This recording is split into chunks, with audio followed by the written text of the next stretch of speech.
Hey guys, it's Roscoe, and on the Space Couch today. Popped back into the Waterstones in Leadenhall Market at lunchtime, as I do most days, and I saw this, so I had to get it right away. Deviat by Kristoff. This is a sequel to Lifelike that we reviewed last year, and the E at the end of Lifelike was also a 3, so that's like a running thing for this series. So that was a great book. I read it in the... There was a whole bunch of books that were quite similar. There was Lifelike, Spare and Found Parts, and Sea of Rust, of course, that was amazing. And there was also Dreams and Shadows, but that was more about magic rather than robots. So what this one is about, after a battle that broke hearts, minds and bodies, two friends find themselves on opposite sides of the same quest. Shattered by the discovery that she is not at all who or what she believed, Eve joins forces with her new siblings. That was those... I want to say Cylons, like robot human-y types. Meanwhile, Lemon finds a sense of belonging, perhaps even love, in an enclave of other genetic deviates. And Lemon Fresh was her best friend from the rubbish pile, whoever it was. But with friends and enemies, heroes and villains, wearing interchangeable faces, nothing is as it seems. Soon, Eve and Lemon are racing against each other to find a missing girl whose DNA may hold the key to saving or destroying their broken world. And there was great in that first one, the visualizations of some of the places, like what was basically San Francisco, but was like a rubbish pile. But there was all these like ocean liners stacked up, and they were forming buildings, all that stuff. And there was like the Leviathan submarine that was part biotech under the ocean because they got swallowed like Jonah. And the eukaryote things inside that I thought reminded me of the alien xenomorph. So it was a great setup, and I'm very much looking forward to where it's going, because they got to the abandoned city in the desert where all the truth became clear. So it does also just mention who some of the characters are.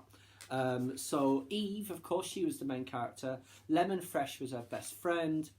Ezekiel, he was one of the lifelikes. That was the title of the last book. Then there was Cricket, which was, I'd say her droid, basically, although that's not the term they use.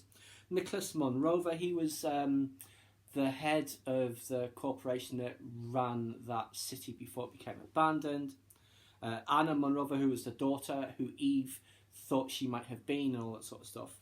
Though Grace was another lifelike, and Gabriel was one of the earlier ones of that series. Faith was also a lifelike. Silas Carpenter, who Eve thought was her father, certainly was her father figure.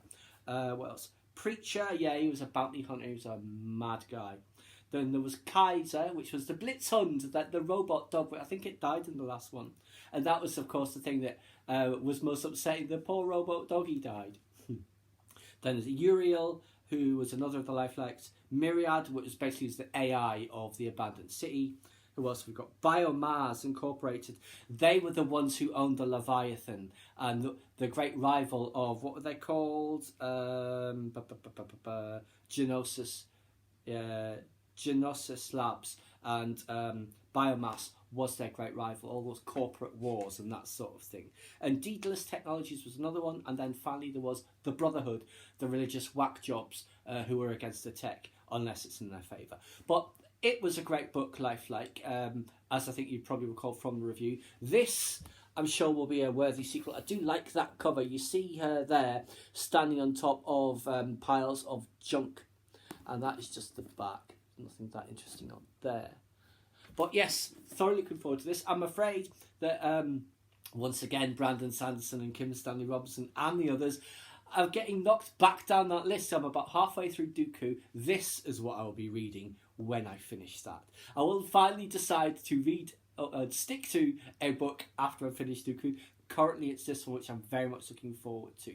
I'm just really waiting for that sequel to Sea of Rust, because that was just amazing. But this was a very close second, although it was second. So yes, I should let you know what this is like once I've finished it.